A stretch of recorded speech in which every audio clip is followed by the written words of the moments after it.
안녕하세요. 오늘도 사연살롱을 찾아주셔서 감사합니다. 서울에 살고 있는 20대 후반 직장인이에요. 얼마 전에 저희 엄마 칠순잔치가 있었어요. 제가 늦둥이라서 친구들 부모님에 비해 저희 엄마 연세가 많으시거든요. 철없던 시절엔 그게 정말 싫었어요. 초등학생 때 엄마 손을 잡고 밖에 나가면 사람들이 다들 할머니와 손녀로 봤거든요.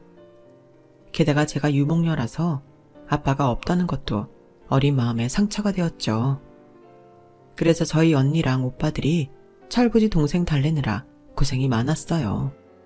남편도 없이 애들 넷을 키웠던 엄마는 남대문 시장에 있는 국수집을 하셨어요. 엄마 가게는 따로 점포를 두고 장사하는 곳은 아니었어요. 좁은 시장 양 옆으로 가판에서 국수를 파는 집들이 늘어서 있었는데 그중 한 곳이었어요. 남대문 시장이 번성했을 때는 새벽에 물건을 하러 오는 도매 상인들과 지게로 짐을 나르는 인부들, 그리고 사입을 전문으로 하는 사람들이 주 고객이었어요. 남들은 잠든 시간에 바쁘게 움직이는 사람들이라 빨리 먹고 자리를 비켜주기 때문에 회전율이 높아서 매상이 높은 편이었죠.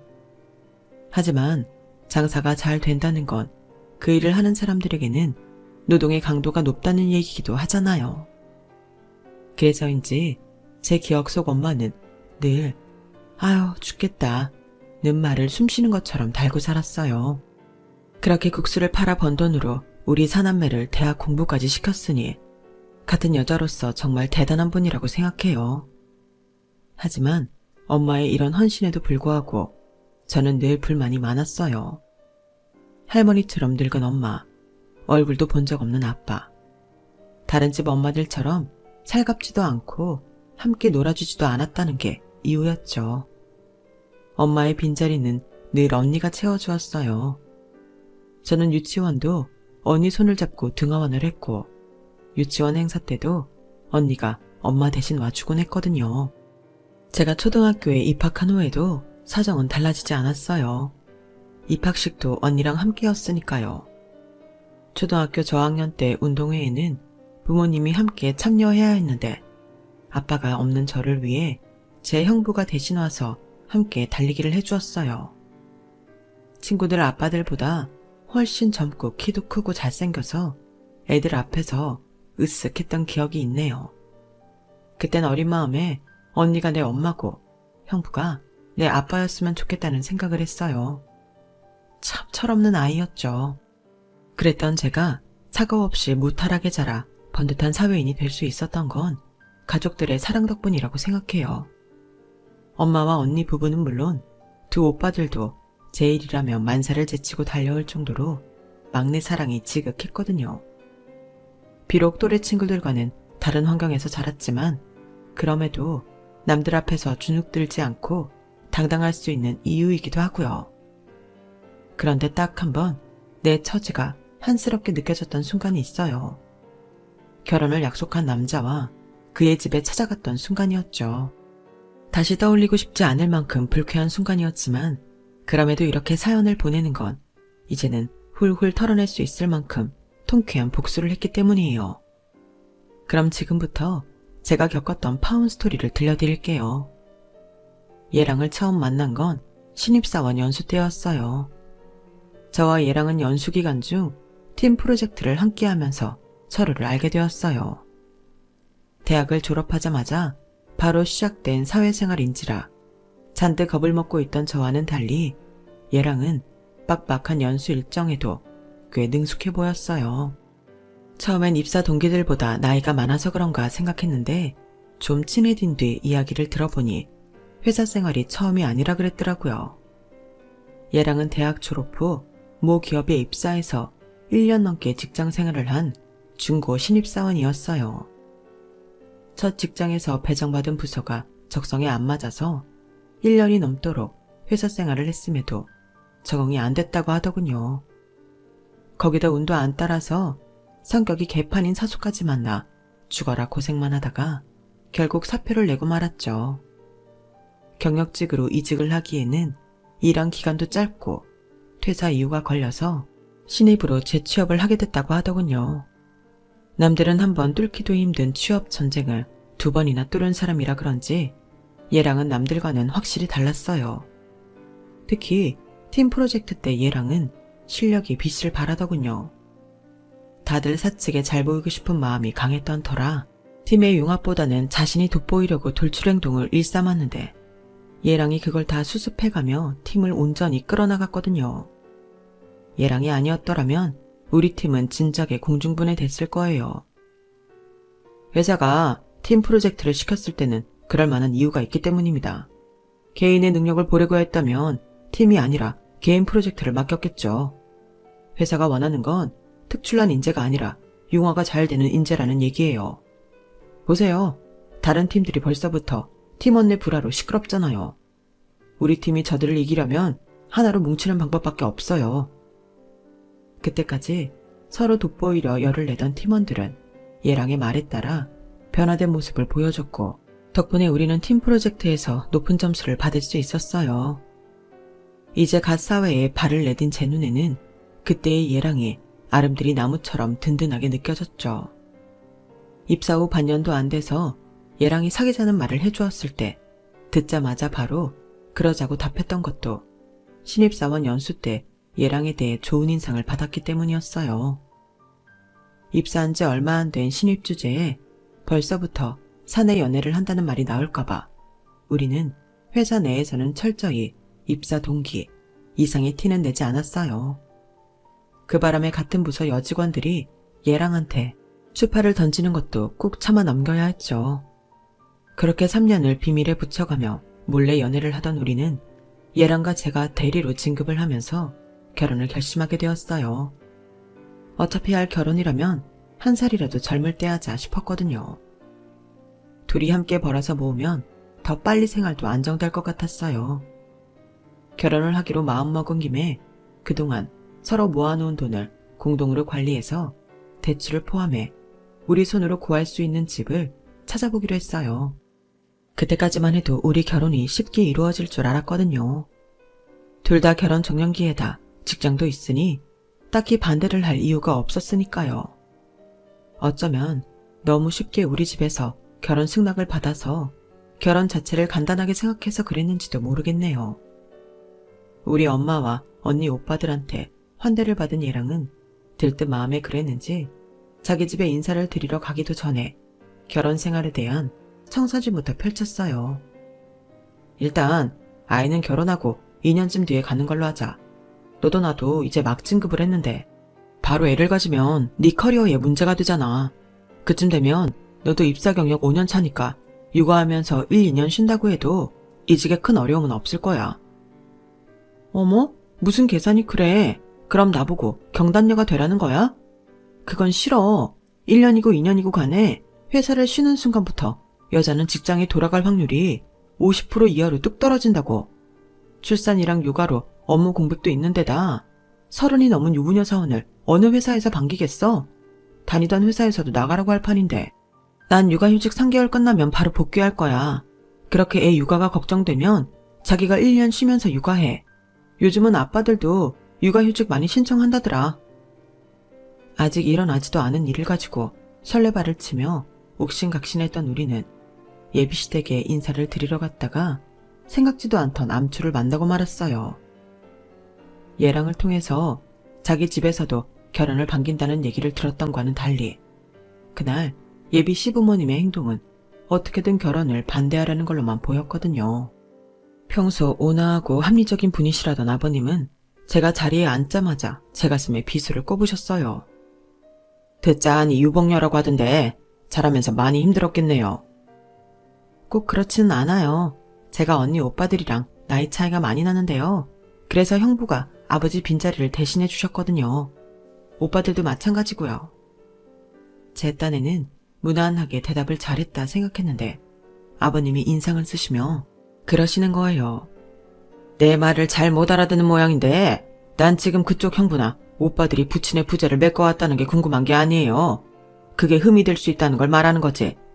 지금 이 자리가 입사 면접 자리는 아니잖아요. 난 고난을 잘 극복해왔다는 식의 자기 폐하를 듣고 싶은 게 아니라 그쪽 집안이 과연 우리 집과 사돈이 될 만한 집안인지 그걸 따져보려는 거니까요. 한 집안의 며느리가 되겠다고 왔으면서 자신의 흠이 결혼에 걸림돌이 될 거라는 생각을 안 해본 건가요? 순간 머리가 띵해졌어요. 아버님 말씀대로라면 제 의지나 노력에 상관없이 유복녀라는 사실만으로도 저는 이미 커다란 핸디캡을 안고 시작하게 된 거니까요. 그 순간 어린 시절 아빠의 부재로 친구들한테 놀림을 받았던 일과 친구 엄마들이 저를 바라보던 냉소적인 눈빛이 되살아나기 시작했어요. 형부와 오빠들 덕분에 아빠의 빈자리는 채울 수 있었지만 그렇다고 빈틈이 없었던 건 아니니까요. 나이를 먹어감에 따라 잊어왔던 서늘한 차별과 냉소가 하필 이 순간 제 앞에 떡 버티고 서 있을 줄은 몰랐기에 그 충격이 더했어요. 제가 평소와 달리 아무 말도 못하고 고개를 떨구고 있자 예랑이 나서서 제 편을 들어주었어요. 아버지, 결혼은 우리 두 사람이 하는 거예요. 아버지나 돌아가신 장인어른이 하는 게 아니라고요. 제가 한두 살 먹은 아이도 아니고 내 미래를 같이 할 여자를 외모만 보고 대충 골랐겠어요. 누구보다 깐깐하게 고르고 고른 사람이에요. 어떤 면에서는 저보다 더 나은 사람이기도 하다고요. 그러자 어머님이 끼어들어 한마디 하셨어요. 수십 년을 한 입을 덮고 산 부부 속도 모르는 판에 몇 년 사귄 걸로 어떻게 사람 됨됨이를 속속들이 하니? 엄마, 그래도 이건 아니죠. 사람을 면전에 두고 이러시면 어떡해요? 모르는 소리 마라. 당장 쓴소리가 살아가는데 오히려 도움이 되는 법이니까. 다른 것도 아니고 집안에 사람을 들이는 중차대한 일이야. 겪어보고 드릴 수 있는 것도 아닌데 그럼 뭘 보고 판단하라는 거야? 달래 사람들이 자식 혼사 앞두고 상대 집안 형편이나 부모 직업 따지는 줄 아니? 뭣도 모르면서 아버지 말에 토를 달고 그래. 오늘만 해도 봐라. 평소 네가 네 아버지 말에 토 달고 달라든 적 있었니? 얘가 우리 집에 오지 않았으면 평생 가도 이런 일 없었을 거다. 이게 다 얘가 우리 집이랑은 연이 아니라는 증거야. 네가 지금은 눈앞의 목표가 결혼이다 보니 우리 허락받는 거에만 혈안이 돼 있나 본데 그러면 안 된다. 결혼이 그렇게 쉬운 일이 아니야. 일단 머리 좀 식히고 네 결혼은 천천히 생각해보자. 예비 시부모님은 처음부터 저를 며느리로 받아들일 마음이 없던 모양인지 물 한 잔 안 내주고 저를 돌려보내셨어요. 이제 결혼식장 문만 열고 들어가면 되는 줄 알았던 우리 두 사람은 생각지 못한 예비 시부모님의 반대에 망연자실할 수밖에 없었죠. 우리 집에서 그랬던 것처럼 시댁에서도 환영을 받을 줄 알았던 저로서는 충격이 아닐 수 없었어요. 예비 시댁에 인사를 드리고 온 이후 저는 조금씩 자신감을 잃어갔어요. 그동안 부족한 거 없이 살았기에 내가 유복녀라는 사실이 크게 느껴지지 않았는데 30을 앞둔 나이가 돼서야 아빠가 없다는 게 이렇게 서럽고 창피한 일이라는 걸 깨달은 탓이었죠. 문제는 앞으로 내가 누군가와 결혼을 하게 되든 이와 같은 상황을 겪지 않을 거라는 확신이 없다는 거였어요.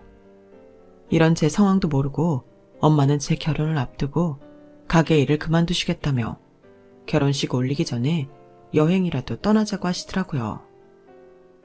엄마도 이제 남들처럼 여행도 다니고 맛있는 것도 먹으러 다니면서 여생을 즐기고 싶어. 내가 살면 얼마나 살겠니? 사는 동안 재미지고 좋은 거 다 하고 죽어야지. TV에서 보니까 스위스가 그렇게 멋지던데 수진이 너 결혼하기 전에 엄마랑 스위스 여행 안 갈래? 엄마는 뭐가 그리 좋은지 평소 하지도 않던 해외여행까지 가자고 조르더군요. 그런 엄마를 보니 나도 모르게 심술이 났어요.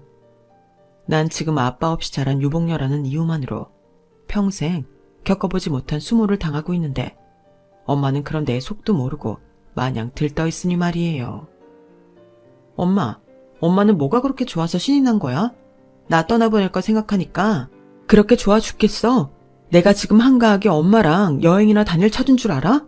어떻게 엄마라는 사람이 자기 기분밖에 생각 안 해. 내가 누구 때문에 이런 꼴을 당하는지 알지도 못하면서. 제 눈에서 그동안 꾹꾹 참았던 눈물이 터지자 엄마는 무척 당황하셨어요. 수진아, 너 무슨 일 있었니? 회사에서 일 있었던 거니?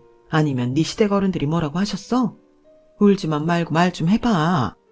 한참을 꺽꺽대며 울던 저는 엄마한테 그날 예비 시댁에서 있었던 일을 모두 털어놓았어요. 그러자 엄마 표정이 굳어버리더군요. 저는 그 표정이 어떤 건지 잘 알아요. 저희 엄마는 눈물을 참을 때 그런 표정을 지으신다는 걸요. 엄마는 아무 말 없이 자리에서 일어나셨어요. 그리고는 안방으로 들어가 일찍 잠이 드셨죠. 다음날 제가 출근을 하는데도 엄마는 방에서 나오지 않으셨어요. 그게 내심 마음에 걸려서 출근길에 언니한테 전화를 했어요. 언니, 오늘 시간 되면 엄마한테 좀 가봐. 내가 엄마한테 그런 말을 하는 게 아니었는데 나 때문에 엄마가 많이 속상한가 봐. 무슨 일이 있었냐고 묻는 언니의 물음에 할 수 없이 그간의 일을 언니한테 말했어요. 그러자 언니는 다른 말 없이 알겠다며 낮에 엄마한테 들르겠다고 하더군요. 회사에서 업무를 보는 내내 제 마음은 엄마한테 가 있었어요.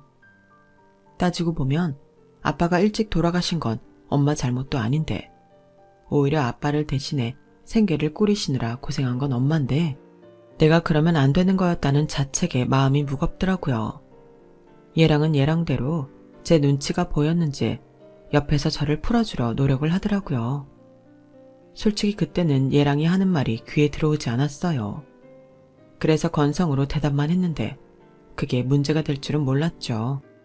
며칠 뒤 주말, 저 때문에 속이 상한 엄마 마음을 풀어주려고 언니네 내외와 함께 엄마를 모시고 양평 두물머리로 드라이브를 가기로 한 참이었어요. 막 준비를 마치고 차에 오르려는데 얘랑이 전화를 했더라고요. 수진아, 약속 시간 1시간만 늦추면 안 될까? 엄마 가게 알바생이 가게 열쇠를 잃어버려서 가게 문을 열어주고 가야 할 것 같아서 말이야. 그게 무슨 소리야? 우리 오늘 만나기로 했었어? 야, 내가 분명히 말했잖아. 오늘 엄마 모시고 강촌으로 드라이브 가자고. 너도 알겠다고 해놓고선 이제 와서 이러면 어떡해? 너 진짜 우리 엄마한테 점수 딸 생각조차 없는 거야? 그러고 보니 며칠 전 엄마 일로 정신이 없을 때 얘랑이 옆에서 뭔가를 물었던 게 떠올랐어요. 그저 형식적으로 하고 대답을 했었는데 그게 드라이브 가자는 얘기였던 모양이에요. 아니야, 자기 놀래켜주려고 장난친 거야. 나 준비 다 됐으니까 시간 맞춰서 약속 장소로 갈게. 아무 일 없다는 듯 전화를 끊고 엄마랑 언니 내외한테 일이 생겨서 양평에 못 가겠다고 말하고 차에서 내렸어요.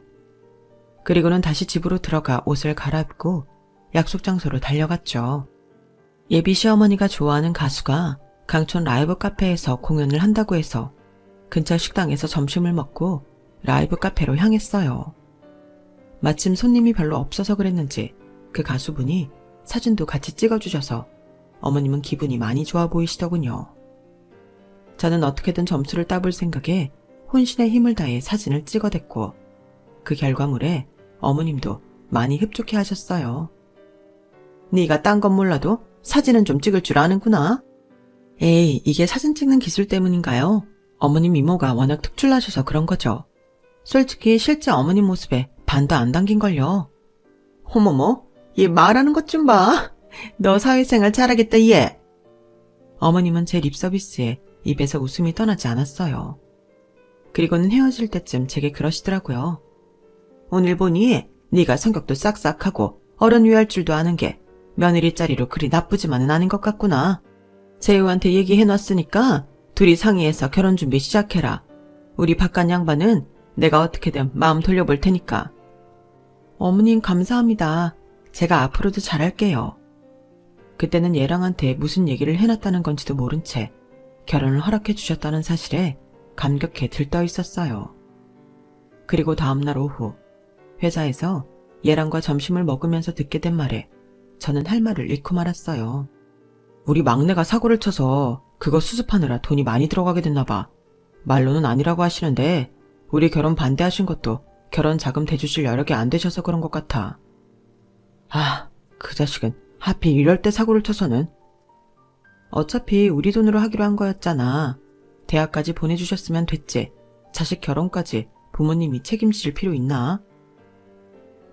그게 말이야. 문제는 동생이 낸 사고 수습을 하는데 생각보다 돈이 많이 들어가서 내 돈도 좀 들어가야 할 것 같아. 한 7천 정도 내가 보태드려야 할 것 같다고 하시더라고. 뭐? 그럼 집은 어떻게 구해? 가진 돈도 모자라서 대출까지 풀로 받아야 할 판인데 막내 동생이 고등학생이라고 하지 않았어?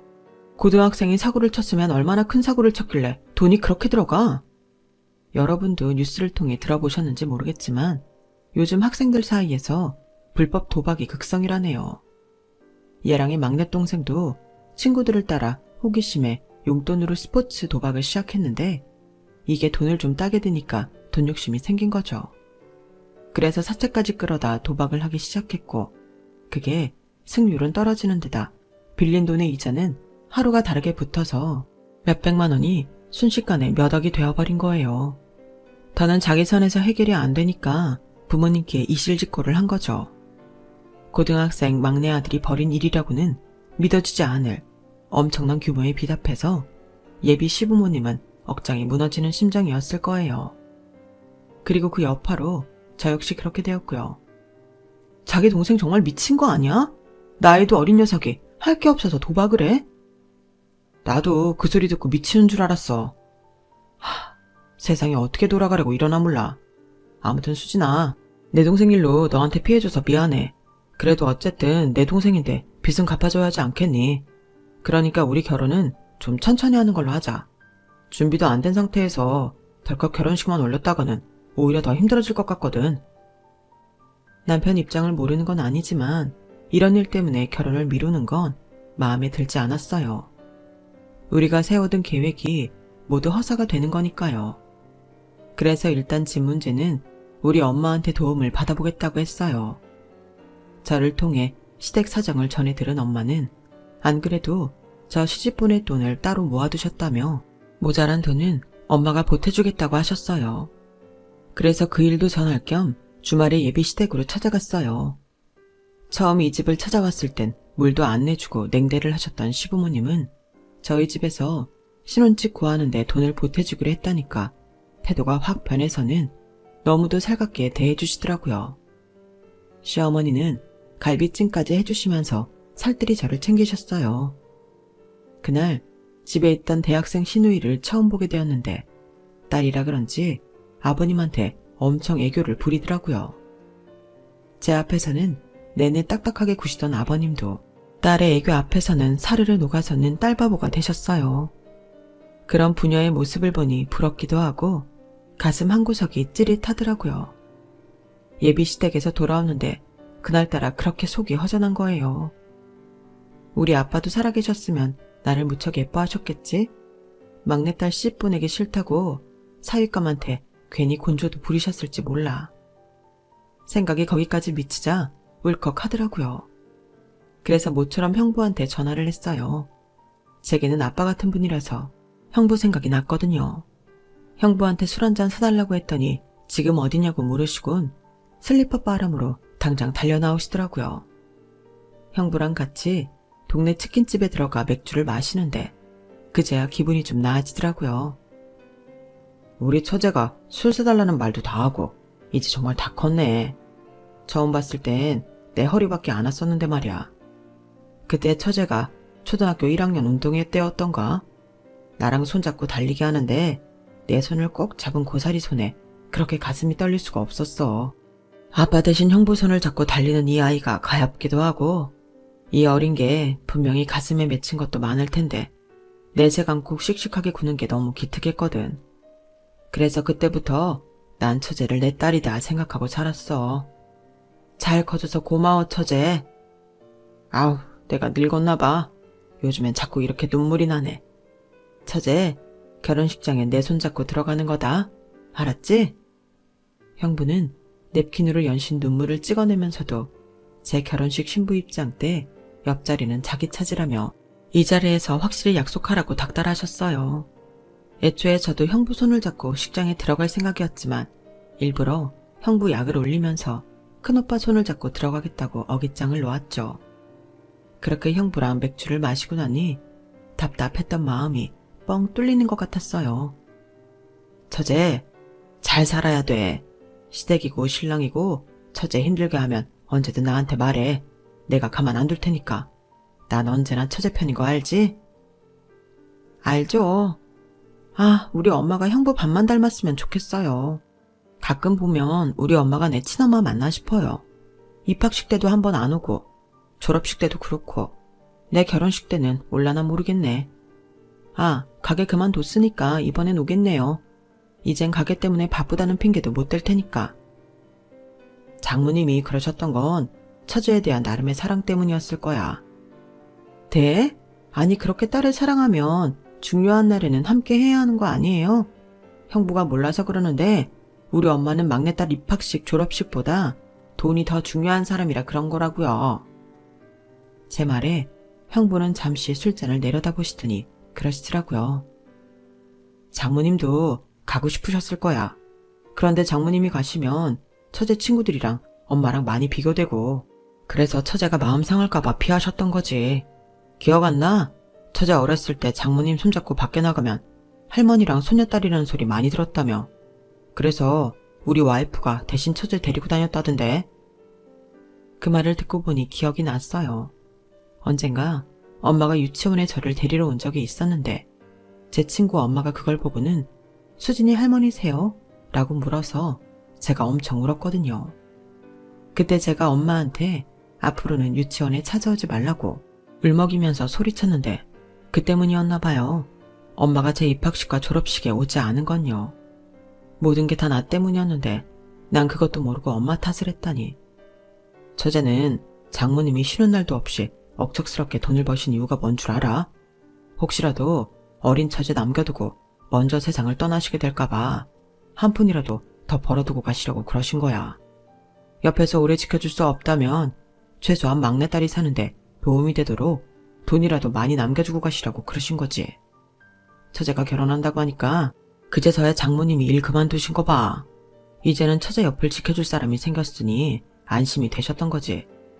부모 마음이 다 그런 거야. 그날 형부랑 맥주를 마시면서 나눈 얘기 덕분에 저는 가족들의 사랑을 다시금 느낄 수 있었어요. 아빠의 부재로 가슴이 허할 틈 없이 엄마와 언니 형부랑 두 오빠가 늘 제 곁에서 빈틈을 채워주고 있었다는 걸요. 그걸 깨닫고 보니 그동안 잔뜩 굽어져 있던 어깨가 활짝 펴지는 기분이 들었어요. 그래서 예비 시부모님 앞에서도 더는 주눅든 채 저 자세로 굴지 말아야겠다는 다짐을 하게 되었고요. 그러던 차에 결정적인 사건이 일어난 거예요. 상견례 날을 앞둔 어느 날이었어요. 언니가 회사 근처에 일이 있어 왔다며 같이 점심을 먹자고 하더라고요. 얘랑이랑 같이 나가겠다고 했더니 한사코 저 혼자 나오라더군요. 언니랑 회사 근처에서 점심을 먹고 차를 마시는데 언니가 제 눈치를 살피면서 그러는 거예요. 너희 시댁 사정이 그렇게 안 좋니? 막내 시동생 문제 때문에 그런가 싶어서. 막내 시동생이 사고를 쳐서 그렇지 뭐. 얼추 다 수습됐다니까 별 문제 없을 거야. 수진아, 내가 말을 할까 말까 망설이다가 너도 알아야 될 것 같아서 오늘 온 거야. 너희 시부모님 말이야. 우리 그이 지점에 와서 대출 부탁을 하고 갔다나 봐. 네 형부가 널 좀 예뻐하니? 사돈지간이기도 하고 너 생각해서 어지간하면 해주려고 했는데 신용 등급도 그렇고 네 시아버지 경우는 직장도 없어서 대출이 힘든가 봐. 네 형부 돈이면 어떻게든 대출을 해주겠지만 은행 돈이잖니. 그래서 그이가 직접 대출 불가 연락을 해드렸는데 네 시어머니가 그러더라는 거야. 이 정도 힘도 안 되는 사돈이라면 굳이 이 결혼 진행해야 할지 모르겠다고. 혹시 네 시댁에서 별말 없었니? 그 말을 듣는데 피가 거꾸로 솟는 것 같았어요. 아니 자기들이 뭔데 내 형부한테까지 그런 압박을 가하나 싶은 게 이대로 두면 안 되겠다 싶더라고요. 그래서 그날 당장 퇴근길에 얘랑과 함께 예비 시댁으로 갔어요.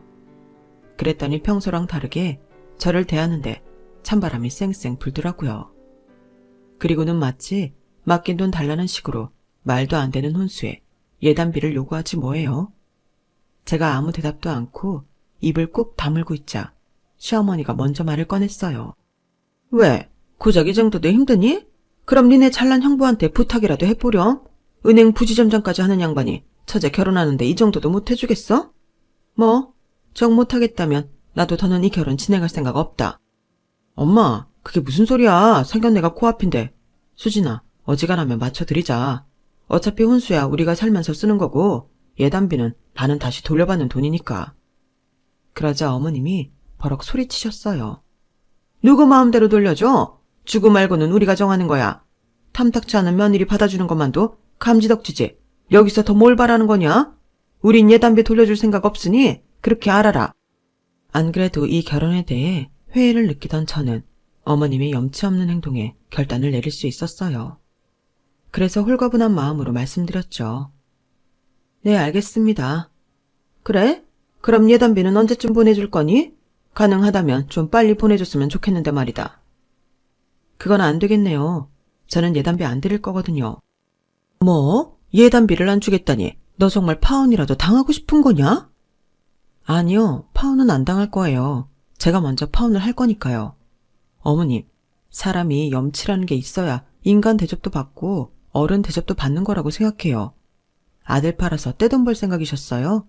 그러지 않고서야 신혼집에 억대 혼수에 억대 예단비까지. 이건 말이 안 되죠. 제가 뭐가 부축해서 이런 돈을 싸매고 이 집에 시집을 와야 돼요. 이 집이 뭐 그리 잘난 집구석이라고.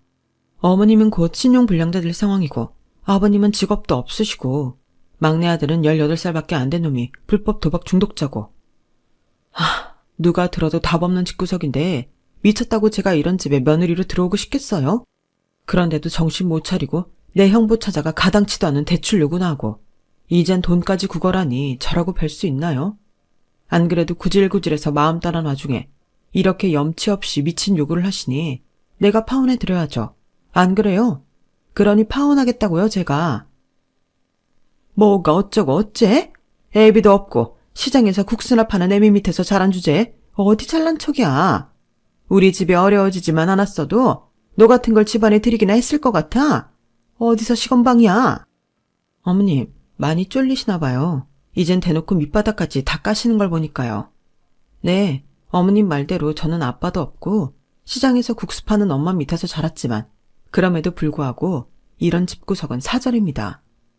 저도 안 오겠다는 어머님 며느리 짤이 올 사람이 있을지는 모르겠지만 그래도 혹여 누군가 오게 된다면 그땐 제발 인간답게 구세요. 너무 후져서 정이 확 떨어지니까요. 재우씨, 우리 인연은 여기까지인가 봐. 그래도 자기 말 듣고 회사에 우리 사귀는 거 알리지 않은 건 다행이라고 생각해. 그러니까 지금까지 그랬던 것처럼 회사에서도 친한 척은 하지 말자. 그렇게 저는 파혼 선언을 하고 예비시댁을 나섰어요. 그리고 1년이 지난 지금 생각지도 못한 상황에 맞닥뜨렸지 뭐예요. 저희 엄마 건물 1층에 새 들어있는 세입자가 반년 가까이 월세도 밀리고 보증금도 다 까먹었는데 가게를 안 비운다고 해서 엄마랑 같이 찾아갔는데 글쎄 그 가게 주인이 전 예비 시어머니지 뭐예요. 아니 네가 여긴 왜 왔니? 왜? 내 아들 못 잊어서 이제라도 사과하러 온 거냐? 그런 거라면 그 사과 안 받을란다. 그러니 당장 내 가게에서 나가. 이게 왜 아주머니 가게예요? 보증금도 다 까먹었고 월세까지 밀려있는데 건물주 가게지. 이 건물 우리 엄마 거예요. 세입자로 들어온 지 3년이 넘도록 월세 한번 제때 낸 적 없는 세입대가 있다고 해서 도대체 어떤 사람인가 했더니 그게 아주머니였다니. 뭐? 아주머니? 너 말 다 했어? 어따 대고 아주머니야? 그럼 아주머니를 아저씨라고 불러요? 이젠 우리가 아무 사이도 아닌데 왜 돈 싸들고 오는 호구 며느리를 아직도 못 구한 모양이죠? 난 또 그렇게 우리 집 무시하며 잘난 척을 하길래 얼마나 대단한 집안인가 했더니 시장에서 국수 팔아 번 돈 우리 엄마 건물 세입자였네요. 뭐 이제는 그나마도 강제집행 당해서 내쫓기게 됐지만요. 엄마 이럴 줄 알았으면 계약기간 끝났을 때 바로 내보낼 걸 그랬어. 괜히 마음 약한 우리 엄마가 온정을 베푸는 바람에 이 사람들 좋은 일만 시켜줬잖아. 엄마 이 사람이 나 아빠 없다고 구박하고 엄마가 시장바닥에서 국수 판다고 무시했던 재우씨 엄마야. 그 말에 엄마는 얼굴이 무섭게 굳어졌어요. 그리고는 길게 말할 거 없다시며 언제까지 가게를 비우라는 최후 통첩을 하시곤 뒤도 안 보고 가게를 나오셨어요. 전 예비 시어머니는 그런 저희 엄마를 보고는 달려나와 몇 달만 말미를 달라고 통사정을 했지만 그 말이 먹힐 리가 없었죠. 자신이 오랜 세월 시장에서 어렵게 장사를 한 탓에 세입자 사정 다 봐주고 월세도 싸게 내놓고 월세가 밀려도 닭달 한 번 안 했던 엄마지만 내 자식 눈에서 눈물 뺀 인간한테는 일말의 동정도 베풀지 않았으니까요. 결국 일주일 뒤 전 예비 시어머니가 하던 등산복 매장은 깔끔하게 비워지고 말았어요. 그 후에 그 집 소식은 들은 바가 없어서 잘 모르겠지만 회사에서 들리는 소문에 의하면 얘랑 내 집이 지방 어디로 이사를 가서 얘랑이 입사 동기 집에 얹혀 지낸다고 하더군요. 얘랑을 생각하면 안 됐다는 생각도 들지만 그래도 내 부모 무시하던 걸 생각하면 아주 쌤통이다 싶더라고요. 주는 대로 받는다는 말이 그런가 봐요. 저도 사람한테 잘하며 열심히 살아야겠습니다. 지금까지 제 사연을 들어주셔서 감사합니다. 들어주신 분들, 옆에 계신 소중한 분들과 행복하세요. 여러분, 사연 댓글에 응원과 현명한 조언 부탁드려요. 좋아요와 구독은 저에게 큰 힘이 됩니다. 오늘도 좋은 일 가득하세요.